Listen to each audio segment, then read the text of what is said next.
Action പ്ലാനിൽ ഇന്ത്യയിൽ ഒന്നാം സ്ഥാനത്താകാൻ കഴിഞ്ഞു. ആ ഒന്നാം സ്ഥാനം കഴിഞ്ഞ റാങ്കിങ്ങിലും ഫാസ്റ്റ് മൂവേഴ്സ് എന്ന നിലയിൽ നമുക്കത് നിലനിർത്താൻ കഴിഞ്ഞു എന്നതും അഭിമാനകരമാണ്.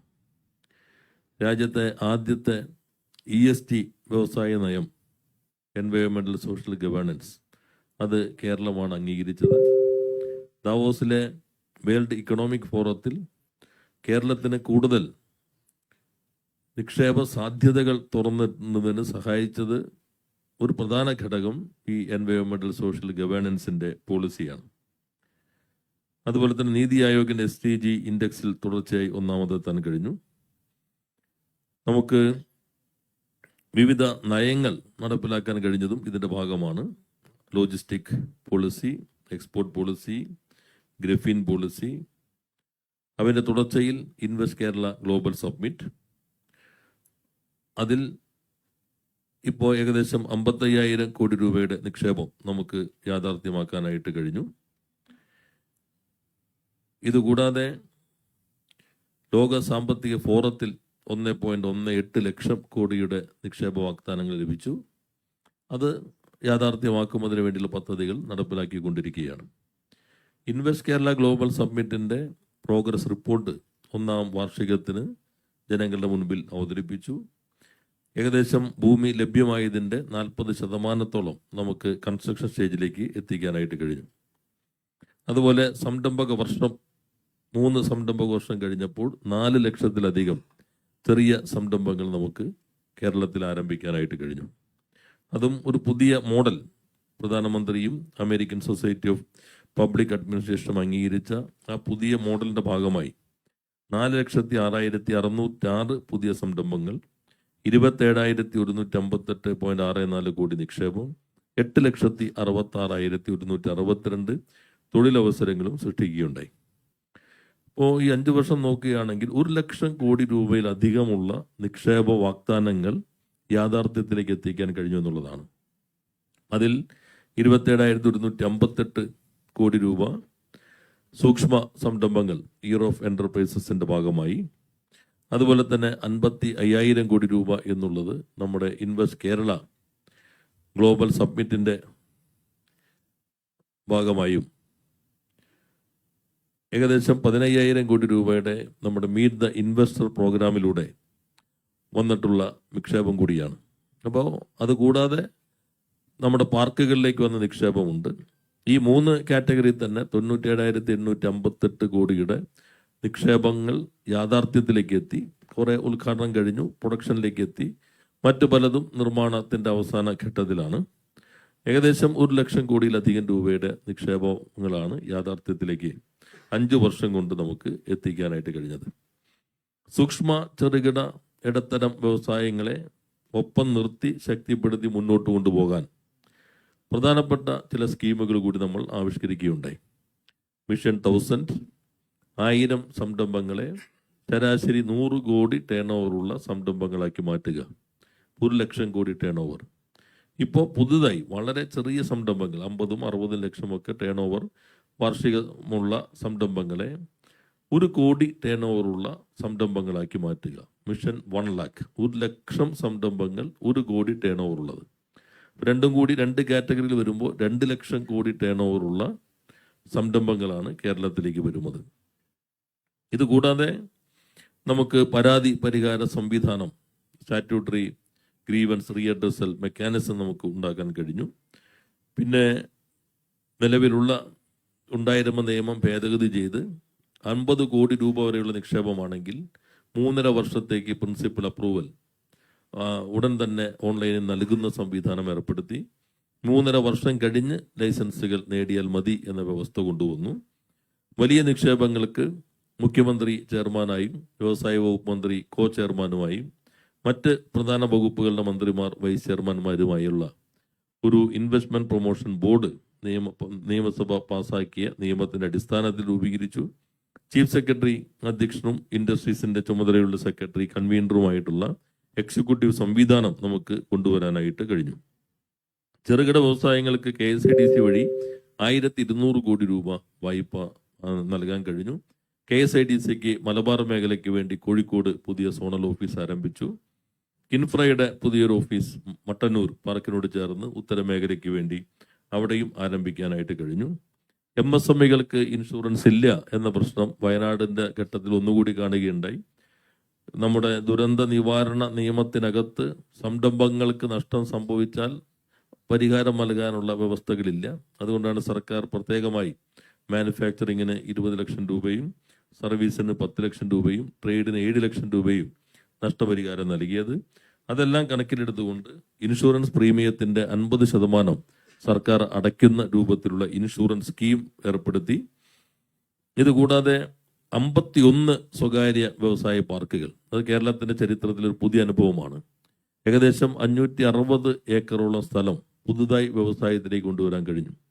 കേരളത്തിലാകെ ഇതുവരെ 40ഓളം പാർക്കുകളാണ് സർക്കാർ സംവിധാനത്തിനകത്തുള്ളതെങ്കിൽ ഈ കാലയളവിൽ നമുക്ക് 51 പുതിയ സ്വകാര്യ പാർക്കുകൾ, അതിൽ അനുമതി നൽകി 10 ഉദ്ഘാടനം ചെയ്തു, പ്രവർത്തനം ആരംഭിച്ചു കഴിഞ്ഞു. ബാക്കിയുള്ളതും ഉദ്ഘാടനത്തിന് സജ്ജമായി. 11 ക്യാമ്പസ് ഇൻഡസ്ട്രിയൽ പാർക്കുകൾക്ക് അനുമതി നൽകി. അതുപോലെ കിൻഫ്രയുടെ പാർക്കുകൾക്ക് ദേശീയ തലത്തിലുള്ള അംഗീകാരം കിട്ടി. നമ്മുടെ പാലക്കാട് ഇൻഡസ്ട്രിയൽ സ്മാർട്ട് സിറ്റി സമയബന്ധിതമായി ഭൂമി ഏറ്റെടുക്കുന്നതിനും ടെൻഡർ നടപടികൾ പൂർത്തീകരിക്കാനും കഴിഞ്ഞു. നിർമ്മാണം ഇപ്പോൾ അതിവേഗത്തിൽ പുരോഗമിക്കുകയാണ്. അതുപോലെ തന്നെ മറ്റു പൊതുമേഖലയിലാണെങ്കിൽ നമ്മൾ റിക്രൂട്ട്മെന്റ് ബോർഡ് കൊണ്ടുവന്നു. എല്ലാ പൊതുമേഖല ഡയറക്ട് ബോർഡിലും എക്സ്പെർട്സിനെ ബോർഡ് അംഗങ്ങളാക്കി. ഈ മാസത്തെ കണക്കെടുക്കുകയാണെങ്കിൽ 28 പൊതുമേഖലാ സ്ഥാപനങ്ങൾ ലാഭത്തിലായി. ഈ വർഷത്തെ ഇതുവരെയുള്ള കണക്കെടുക്കുകയാണെങ്കിൽ 25 പൊതുമേഖലാ സ്ഥാപനങ്ങളാണ് ലാഭത്തിലായിട്ടുള്ളത്. ഇത് ചരിത്രത്തിൽ ഏറ്റവും ഉയർന്ന നിരക്കാണ്. അതുപോലെ കേരള പേപ്പർ പ്രൊഡക്ട്സ് അതിപ്പോൾ ഓപ്പറേറ്റിംഗ് പ്രോഫിറ്റിലായി. നമ്മളിപ്പോൾ അതിൻ്റെ എക്സ്പാൻഷൻ 741 കോടിയുടെ എക്സ്പാൻഷൻ മുന്നോട്ട് പോവുകയാണ്. 400 കോടി മുതൽ മുടക്കിലുള്ള കേരള റബ്ബർ ലിമിറ്റഡ് അത് ഉദ്ഘാടനം ചെയ്തു.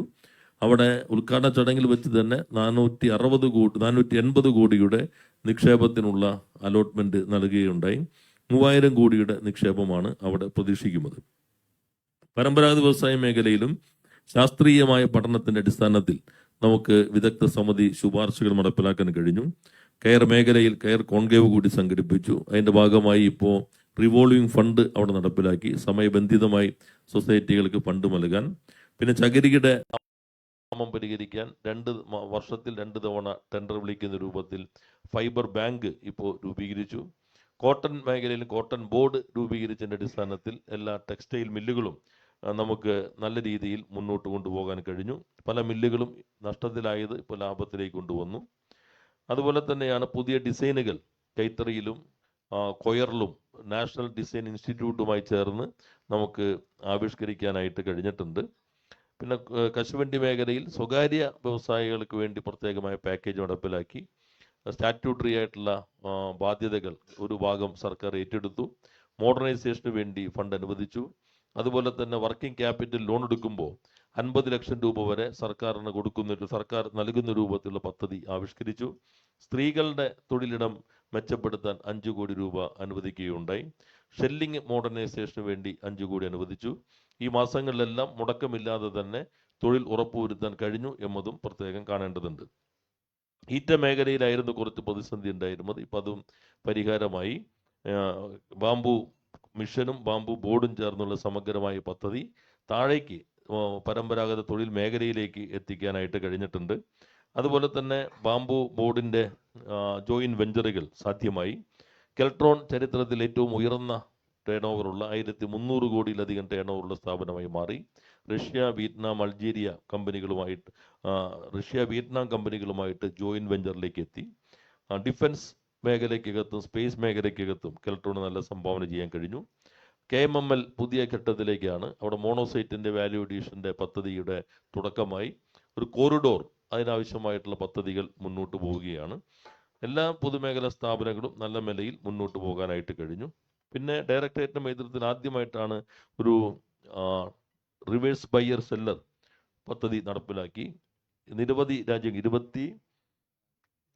24 രാജ്യങ്ങളിൽ നിന്നുള്ള കമ്പനികൾ അതിൽ പങ്കെടുത്തു. നമ്മുടെ ചെറിയ MSMEകൾക്കെല്ലാം ലോക വിപണിയിലേക്കുള്ള വാതിൽ തുറന്നു കൊടുക്കുന്നതിന് അത് സഹായകരമായി. കേരള ബ്രാൻഡ് വളരെ പ്രധാനപ്പെട്ടതാണ്. വെളിച്ചെണ്ണയ്ക്ക് കൊടുത്തതിന് ശേഷം 10 ഇനങ്ങൾക്ക് കൂടി നമ്മളിപ്പോൾ കേരള ബ്രാൻഡ് നൽകുകയാണ്. കയറ്റുമതിയിലും നമുക്ക് മുന്നേറാൻ കഴിഞ്ഞു. MSME മേഖലയിൽ 1,00,000 കോടി രൂപയേക്കാൾ അധികമായി ബാങ്കുകൾ നൽകുന്ന വായ്പ എന്നുള്ളത്. ഇപ്പോൾ 48,000-ൽ നിന്ന് 1,00,000 കോടി രൂപയിലധികം വായ്പ നമുക്ക് MSMEകൾക്ക് വേണ്ടി ബാങ്കുകൾ വഴി നൽകി എന്നുള്ളത് പ്രധാനപ്പെട്ടതാണ്. ഏറെക്കാലമായി അടഞ്ഞു കിടന്നിരുന്ന പെരുമ്പാവൂർ റയോൺസ്, അവിടെ ഇലക്ട്രോണിക്സ് കമ്പനി ആരംഭിക്കാൻ കഴിഞ്ഞു. 23 വർഷമായി കാട് പിടിച്ച് കിടന്ന കെൽട്രോണിൻ്റെ മുളങ്കുമ്മത്തുകാവിലെ ലാൻഡ്, അത് നമ്മളവിടെ സിമറ്റും കെൽട്രോണും ചേർന്നുള്ള ജോയിൻറ്റ് വെഞ്ചറും സിമറ്റിൻ്റെ തനതായ പദ്ധതിയും അതിനുവേണ്ടി ഫണ്ട് നൽകുകയുണ്ട്. അതിനുവേണ്ടി പദ്ധതി അംഗീകരിച്ചു. ബ്രഹ്മോസിൻ്റെ പുതിയ പദ്ധതിക്ക് വേണ്ടിയുള്ള ലാൻഡ് ഇവിടെ നൽകി. കിൻഫ്രയ്ക്ക് ഇപ്പോൾ 1000 കോടി രൂപയുടെ പുതിയ വായ്പയ്ക്ക് ഗ്യാരണ്ടി ആദ്യമായിട്ടാണ് ലാൻഡ് നേരിട്ടെടുക്കുന്നതിന് കിൻഫ്രയ്ക്ക് ഗവൺമെൻറ് ലാൻഡ് നൽകുന്നത്. ഖാദി ബോർഡും വളരെ നല്ല രീതിയിൽ പുതിയ ഡിസൈനുകൾ വന്നു. ഖാദി സാരികൾ, പുതിയ കുട്ടി കുപ്പായങ്ങൾ എല്ലാം തന്നെ നമുക്ക് വിപണിയിലേക്ക് ഇറക്കാൻ കഴിഞ്ഞു. അപ്പോൾ പൊതുവെ സംരംഭക സമൂഹത്തിൻ്റെ പൂർണ്ണമായ പിന്തുണ ഇതിനകത്തുണ്ടായി. മാധ്യമങ്ങളും നല്ല രീതിയിൽ പിന്തുണ നൽകിയിട്ടുണ്ട്. ഇനിയും നമുക്ക് ഇത് മുന്നോട്ട് കൊണ്ടുപോകാൻ കഴിയും. ഇപ്പോൾ ഈ 10 വർഷത്തിൻ്റെ തുടർച്ച, ആ തുടർച്ച പ്രധാനപ്പെട്ടതായിരുന്നു. ഇപ്പോൾ വന്നിട്ടുള്ള മാറ്റം ഒരു 5-10 വർഷം കൊണ്ട് കേരളത്തെ ലോകത്തിലെ തന്നെ പ്രധാനപ്പെട്ട ഒരു ഡെസ്റ്റിനേഷനായി ESG ഇൻവെസ്റ്റ്മെൻറ്റിൻ്റെയും ഹൈടെക് മാനുഫാക്ചറിങ്ങിൻ്റെയും ഒരു പ്രധാനപ്പെട്ട ഡെസ്റ്റിനേഷനാക്കി മാറ്റും എന്നാണ് പ്രതീക്ഷിക്കുന്നത്. അതെല്ലാം ചെറുതായി വിവരിക്കുന്ന ഒരു പുസ്തകമാണ് ഇപ്പോൾ ഇവിടെ പ്രകാശനം ചെയ്യാൻ പോകുന്നത്.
ആദ്യ പേജിൽ ഒരു കറക്ഷൻ ഉള്ളത്. ഇൻവെസ്റ്റ് കേരള ഗ്ലോബൽ സമ്മിറ്റ് 53,365 കോടി രൂപയുടെയാണ് നമുക്ക് രൂപയുടെ നിക്ഷേപം യാഥാർത്ഥ്യമാക്കിയത്. അതിൽ ചെറിയൊരു കറക്ഷൻ ഉണ്ട്.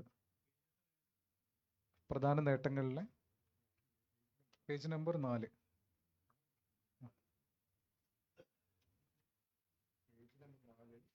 ഏഴാമത്തെ പോയിന്റ്.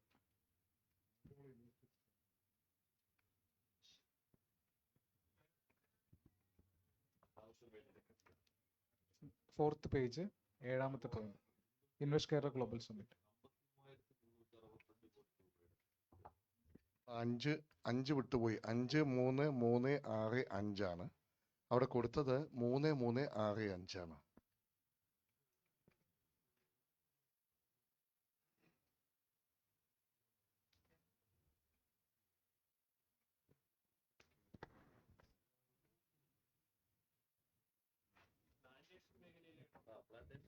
പ്ലാന്റേഷൻ മേഖലയിൽ ആദ്യമായിട്ട് നമ്മൾ ഇന്ത്യയിൽ ആദ്യമായിട്ട് ഡയറക്ടറേറ്റ് രൂപീകരിച്ചു. അതിൻ്റെ തുടർച്ചയിൽ ലയം പദ്ധതി നടപ്പിലാക്കി. പുതിയ ലയങ്ങൾ നിർമ്മിക്കുന്നതിന് ഗവൺമെൻറ് 50% വഹിക്കും, മെയിൻ്റനൻസിനും 50% വഹിക്കുന്നതാണ്. അതിലിപ്പോൾ മൂന്നാർ മേഖല, അതുപോലെ തന്നെ പീരുമേട്, അവിടെയെല്ലാം തന്നെ ഇതിൻ്റെ ഭാഗമായിട്ടുള്ള ലയങ്ങളുടെ നിർമ്മാണം പൂർത്തീകരിച്ചു. മറ്റ് സ്ഥലങ്ങളിലും ആ പദ്ധതി മുന്നോട്ട് കൊണ്ടുപോവുകയാണ്. ഇതുകൂടാതെ ഒരു IIM കാലിക്കറ്റ് അവരുടെ ഒരു പഠനം നടന്നിരുന്നു. വിളകളുടെ വൈവിധ്യവൽക്കരണമാണ് അവരുടെ ശുപാർശ. അത് സംബന്ധിച്ച് നിയമ ഭേദഗതികൾ ആവശ്യമാണ്. അത് ബില്ലിലേക്ക് എത്തിയിട്ടില്ല എങ്കിലും അത് സംബന്ധിച്ച് തത്വത്തിൽ അത് സംബന്ധിച്ചുള്ള അംഗീകാരം റിപ്പോർട്ടിന് നൽകി കഴിഞ്ഞിട്ടുണ്ട്. പിന്നെ ആദ്യമായി നമ്മൾ പ്ലാന്റേഷൻ എക്സ്പോ സംഘടിപ്പിക്കുകയുണ്ടായി. ഇന്ത്യയുടെ ടീ എക്സ്പോ കേരളത്തിലാണ് ആദ്യമായിട്ട് നടന്നത്. കോൺഫറൻസ് കേരളത്തിൽ ആദ്യമായിട്ടാണ് ഇത്തവണ നടന്നത്.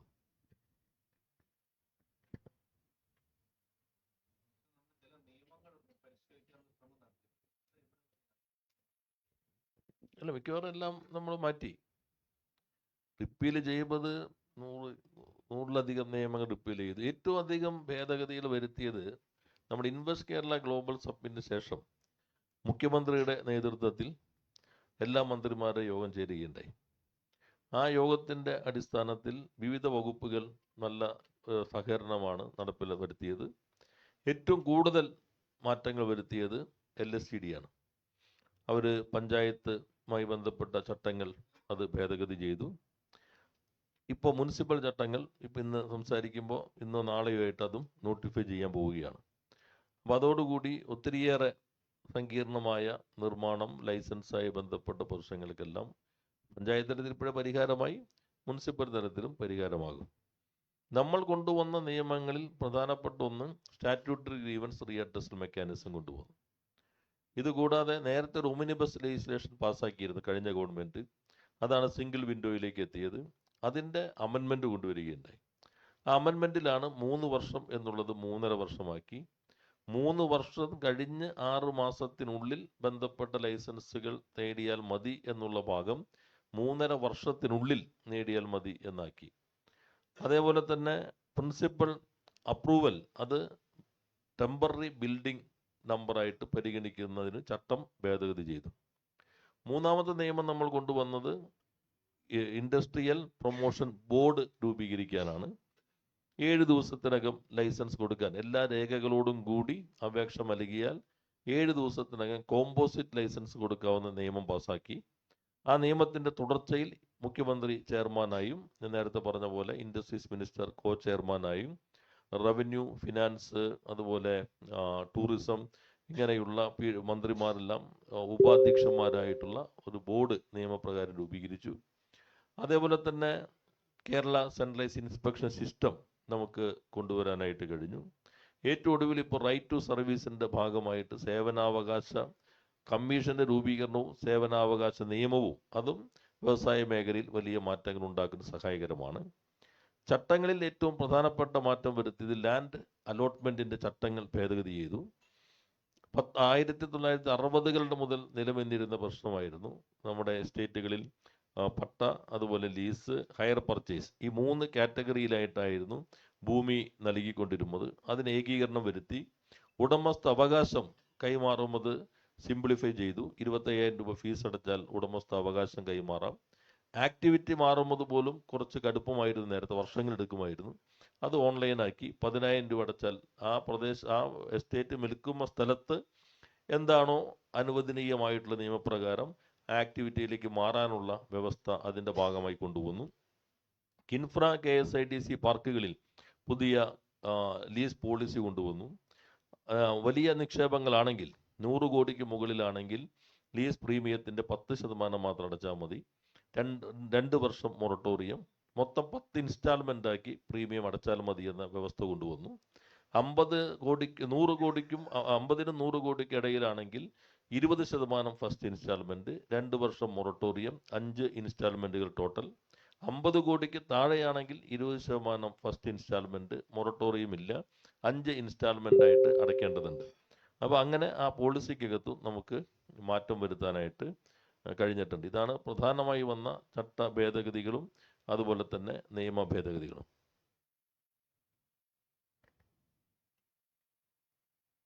പിന്നെ KSIDCയുടെ ബോർഡ് നമ്മൾ അതിൻ്റെ ഒരു ഫേസ് മാറി, ഒരു ഇൻഡസ്ട്രിയൽ ഫേസിലേക്ക് മാറി, ബോർഡ് പുനഃസംഘടിപ്പിച്ചു.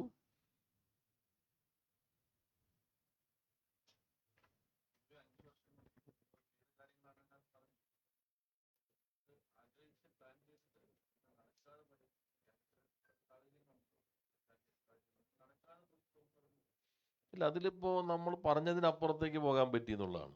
കാരണം 5 വർഷം നമ്മൾ ടാർഗറ്റ് ചെയ്തത് പ്രകടന പത്രികയിൽ പറഞ്ഞ മിക്കവാറും എല്ലാ കാര്യങ്ങളും നമുക്ക് പ്രായോഗികമാക്കാൻ കഴിഞ്ഞു.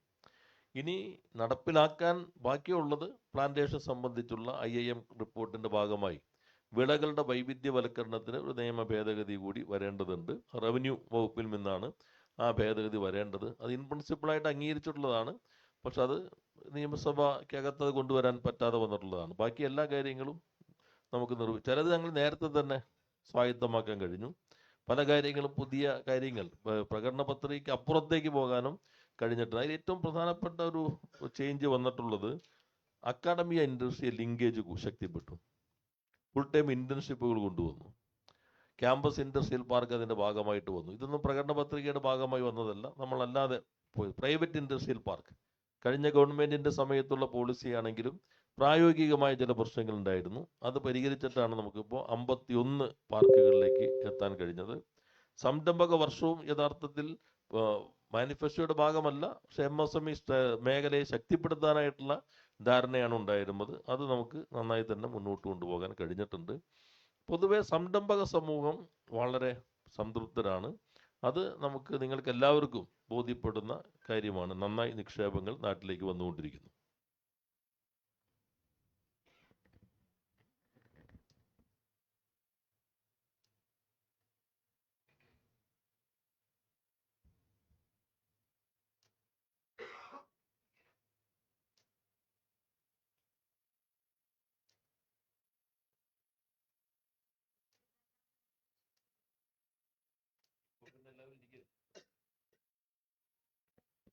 ഇതെല്ലാം നമ്മൾ ഈ സംരംഭകർക്കൊരു സന്ദേശം അയച്ചിരുന്നേ ഇത്തവണ. അപ്പോൾ എല്ലാവരും വലിയ സംതൃപ്തിയിലായിരുന്നു. മുഖ്യമന്ത്രി തന്നെ ഒരു സന്ദേശം പുതുതായി ആരംഭിച്ച സംരംഭകർക്ക് ഇന്നിപ്പോൾ ഹൈക്കോടതി കണ്ടിട്ടുള്ള ഗുഡ് ഗവേണൻസ് എന്നാണ്. സന്ദേശങ്ങൾ അയക്കുന്നത് നല്ല ഗുഡ് ഗവേണൻസിൻ്റെ ഭാഗമാണ്. അപ്പോൾ ഗവൺമെൻറ്റിനെതിരെ കോടതിയിൽ പോകുന്നതിലെല്ലാം തിരിച്ചടി നേരിട്ടുകൊണ്ടിരിക്കുന്നു എന്നതിൻ്റെ ഒടുവിലത്തെ ഒരു ഉദാഹരണമാണത്. ഞങ്ങളും ഈ വ്യവസായം ആരംഭിച്ചവർക്ക് സന്ദേശം കിട്ടുമ്പോൾ അവർ വലിയ സംതൃപ്തിയിലാണ്. ഞങ്ങൾ മുഖ്യമന്ത്രി തന്നെ ഞങ്ങളൊന്ന് അഭിനന്ദിച്ചല്ലോ സംരംഭം തുടങ്ങിയതിന്. അതെല്ലാം ഇപ്പോൾ ഗുഡ് ഗവേണൻസിൻ്റെ ഭാഗമാണെന്ന് കോടതി തന്നെ. അപ്പോൾ അനാവശ്യ ആശയക്കുഴപ്പങ്ങൾ ഉണ്ടാക്കാതിരിക്കുക എന്നൊരു സന്ദേശം കൂടി അതിനകത്തുണ്ടെന്നാണ് എനിക്ക് തോന്നുന്നത്.